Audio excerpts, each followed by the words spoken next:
গভীর রাতে ব্যাংকে আগুন, পুড়ে ছাই কম্পিউটার, টাকা গোনার যন্ত্র থেকে শুরু করে সমস্ত ইলেকট্রিক্যাল ও ইলেকট্রনিক সামগ্রী। রাতের অন্ধকারে আগুন লাগলো ব্যাংকের একটি শাখায়।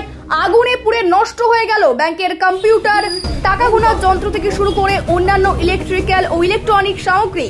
ব্যাংক কর্মী ও স্থানীয় বাসিন্দাদের চেষ্টায় আগুন নিয়ন্ত্রণে আসে। ঘটনা বাঁকুড়ার সারেঙ্গার একটি সমবায় ব্যাংকের।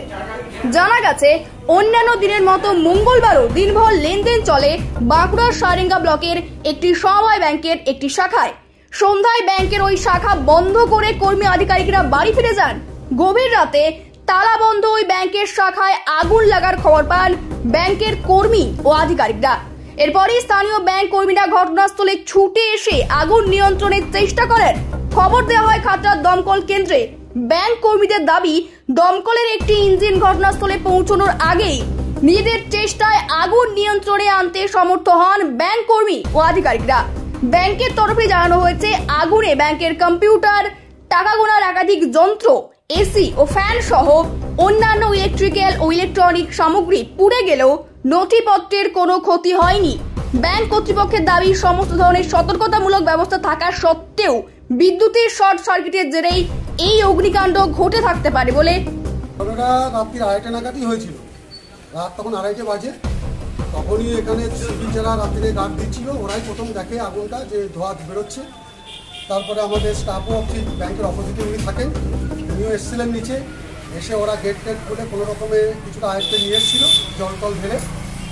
এই হচ্ছে ব্যাপার। ক্ষয়ক্ষতি যেটা হয়েছে, প্রশাসনকে খবর দেওয়া হয়েছিল। হ্যাঁ, প্রশাসনকে খবর দেওয়া হয়েছিল। রাতে এসেছিল, ফায়ার ব্রিগেডও এসেছিল রাতে। ফায়ার ব্রিগেড যখন এসেছিল তখন অলরেডি আমার আগুন কন্ট্রোল হয়ে গেছে, মানে তখন আগুনটা নিভেও গেছে। ওরা এসে দেখে সব দেখে শর্ট সার্কিটের কথাই ওরা বলেছে যে মূলত শর্ট সার্কিট থেকে এটা এই ঘটনাটা ঘটেছে। কতটা ক্ষয়ক্ষতি হয়েছে আপনাদের ব্যাংকের মনে হচ্ছে? ক্ষতি বলতে ক্যাশিয়ারের পুরো ইনস্ট্রুমেন্টের, পুরো ক্যাশিয়ারের ঘরে যে জিনিস ইনস্ট্রুমেন্ট নিয়েও কাজকর্ম করে, ওর ঘরটাই পুরো নষ্ট হয়েছে।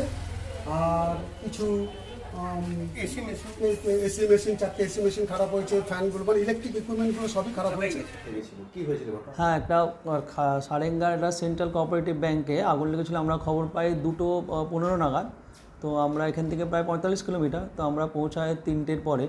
তো গিয়ে দেখলাম যে তখন আর আগুনটা ছিল না, কিন্তু তখন ভেন্টিলেশনের দরকার ছিল, খুব হিট হয়েছিল। তো আমরা ভেন্টিলেশন করে দিলাম। আর প্রায় 4-5খানা এসি, তারপরে ওয়াল ফ্যান 5-6খানা, ক্যাশ কাউন্টারটা পুরোটাই পুড়ে গেছে। মানে অনেকটা, মানে অনেকক্ষণ ধরে জ্বলেছে আর কি। মানে আমরা হয়তো যারা আমাদের খবর দিয়েছে তাদের খবর মানে দেখার 1-1.5 ঘন্টা আগে থেকেই মেবি জ্বলছিল আর কি। না তো ওরকম হয় না, মানে 5খানা এসি পুরো একেবারে গলে গেছে একেবারে। কারণ বলতে মেনলি আমাদের মনে হয় যে শর্ট সার্কিট থেকেই হয়েছে, কারণ শর্ট সার্কিট ছাড়া ওইভাবে হয় না। অন্য কোনো কারণ থাকলে নিচে থেকেও জ্বলতো, শুধুমাত্র এসিগুলো ওইভাবে নষ্ট হয় না। মানে ইলেকট্রিক্যাল জিনিসগুলো সমস্তটাই, টোটাল ওয়ারিংটাই ফল করেছে মোস্ট প্রবাবলি। না, ওইরকম ওদের ভল্ট ছিল, ভল্টটা তো আর ওরকমভাবে হঠাৎ করে ফায়ার হলেই হয়ে যায় না।